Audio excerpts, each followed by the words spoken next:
Today we're talking about FIFA, Qatar, and the World Cup. This really is the World Cup of fraud, and today we're issuing FIFA a red card. 2015年5月27日，美国司法部起诉了 FIFA 14名干部。瑞士警方同时在苏黎世的饭店逮捕了7名高干，罪名包括敲诈、洗钱、贿赂。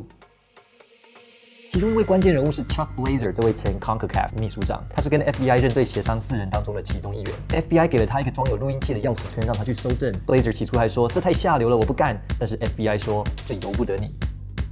2010年，当初票选出2018和2022世界杯主办国的22名 FIFA 执行委员，现在只剩1位在任。当时的主席 Sepp Blatter 虽然没有被定罪，但是事后遭到 FIFA 停权，并禁止参与任何足球活动，直到2028。所以究竟卡达怎么赢得了，或者是说买下了世界杯主办权呢？离奇的是，当初 FIFA 自身的风险评估报告显示，卡达的天气过热，没有广泛的足球基础设施，甚至没有踢足球的风气。任何一个其他候选国，日本、韩国、澳洲、美国都比卡达适合。而卡达大砸2200亿美金举办本届赛事，如果一口气摊在图表上，立刻会让其他国家相形见绌。如果售票、转播权利金、相关产品收入都归 FIFA 所有，那卡达的天价成本究竟是要怎么回收？还是卡达另有所图呢？如果想要了解世界杯主办国还有 FIFA 之间错综复杂的关系，首先我们必须要先了解 FIFA 国际足球总会，然后再回过头来看卡达。FIFA 1904年由7个欧洲足球协会组成，并且在1930年举办了第一次世界杯大赛，就在乌拉圭。但是前半个世纪的 FIFA 都是个没什么钱的组织啊，就是一群足球爱好者，总部就是一间小小的办公室。然而这一切在1974年兴起了巨大的变化，号称是 FIFA 的资本主义化。1974年，巴西人 João Avalanche 在选举中击败了原来的英国籍主席 Stanley Rous。Avalanche 其中一个强力诉求就是帮助年轻世代以及第三世界国家，甚至对当时还有种族隔离制度的南非喊话：如果继续种族隔离，就禁止南非参赛。这其实是 Avalanche 的高明之处哦，因为 FIFA 的主席选举呢是一国一票。而非洲可是个大票仓，待会会提到 FIFA 的各种政治操作，以及最后如何走向腐化。Avalanche 走马上任，随即提拔了在商业行销上有能力的，也就是以后的主席 Sepp Blatter。Blatter 很快的说服了可口可乐赞助 FIFA， 成为史无前例第一个引进现代赞助的人。在短短4年之内，各大品牌纷纷投向 FIFA 和世界杯的怀抱。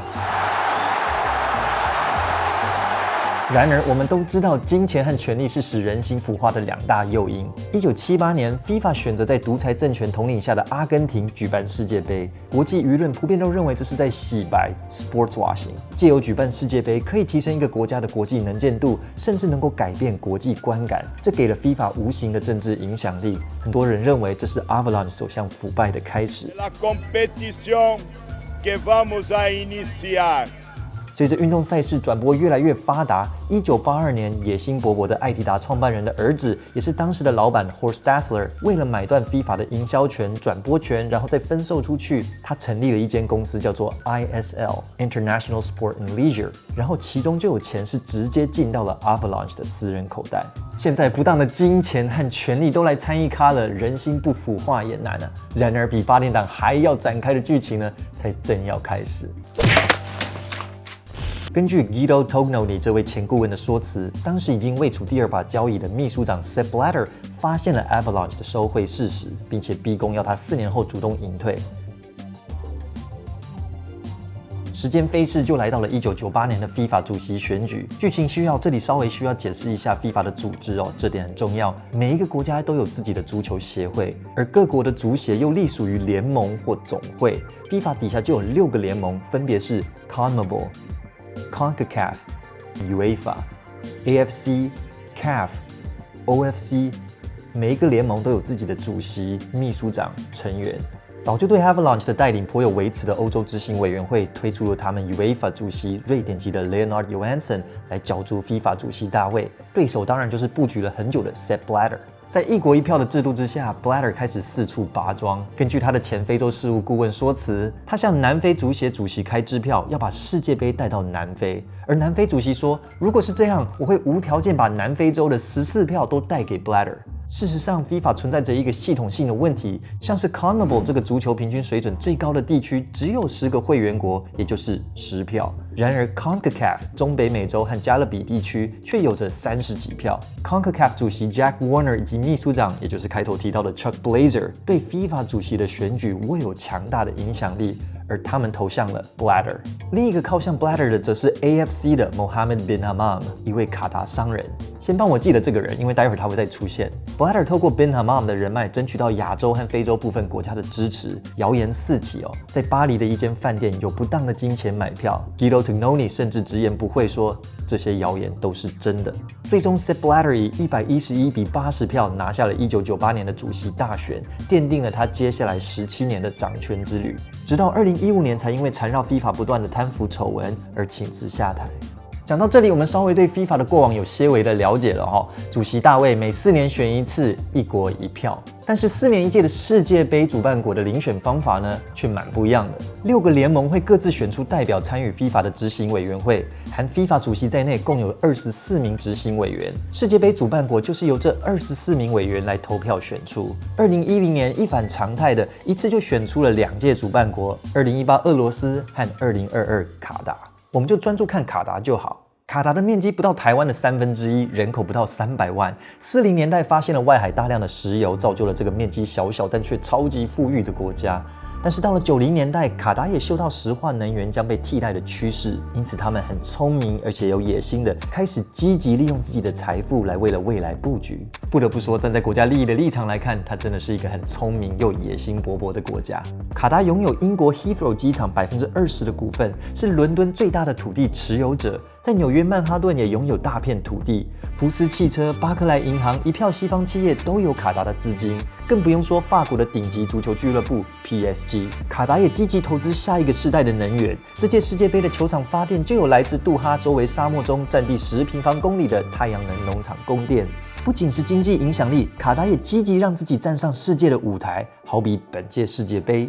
说到世界杯，我有认识的教练现在人正在美国移队训练，发现没有办法登入台湾的爱差达网站看世界杯比赛，就在群组发问说怎么办？后来就是买了我们的赞助品牌 Surfshark VPN 搞定，1个月几10块，不限装置数量。后来他也发现原来队上有一些选手也是用 VPN 在看球赛。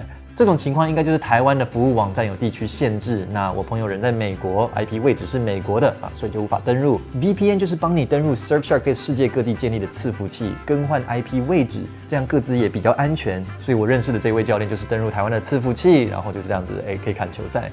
那我自己也是用 Surfshark 的服务用了2年的时间，非常感谢这个立陶宛的品牌长期赞助我们频道。如果用我的优惠码 G2E Radio 就有15折年终限时优惠，订阅2年方案还会再送免费3个月。我是真的蛮真心推荐的Surfshark VPN。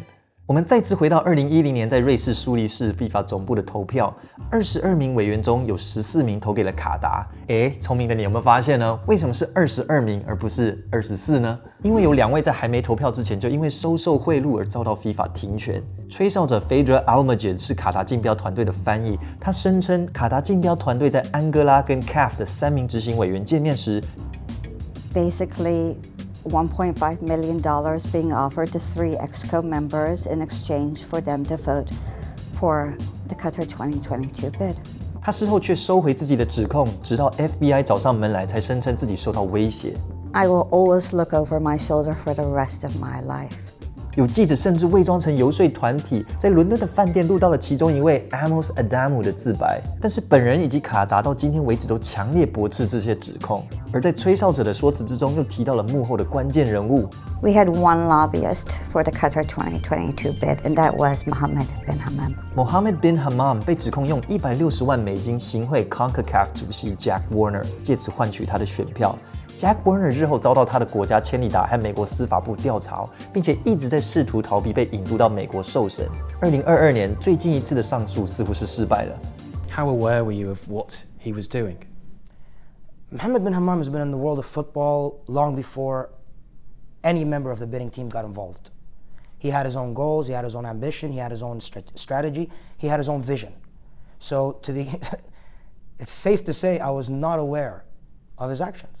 接下来就要看向南美洲 CONMEBOL 的3票。这3位在2020年遭到美国司法部起诉，但是其中有2位已经过世了。再看向亚洲 AFC， 当时泰国跟卡达正在进行液态天然气的买卖谈判，但是根据 FIFA 内部调查报告中提到的外泄 email 内容 ，AFC 泰国籍的执行委员居然从2国足协交流谈到了天然气买卖，很难不引人遐想。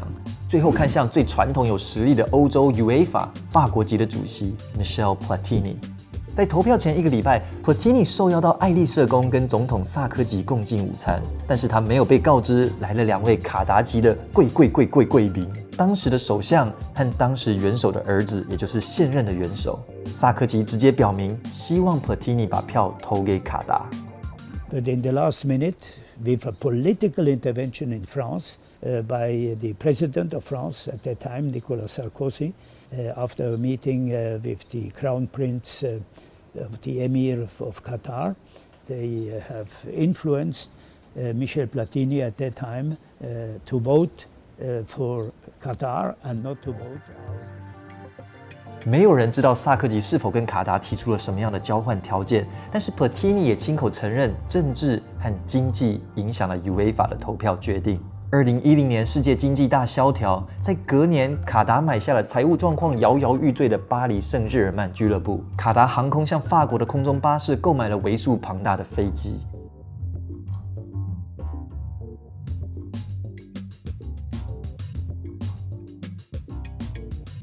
2010年12月2号，卡达以14票胜过美国的8票，拿下了2022世界杯主办权。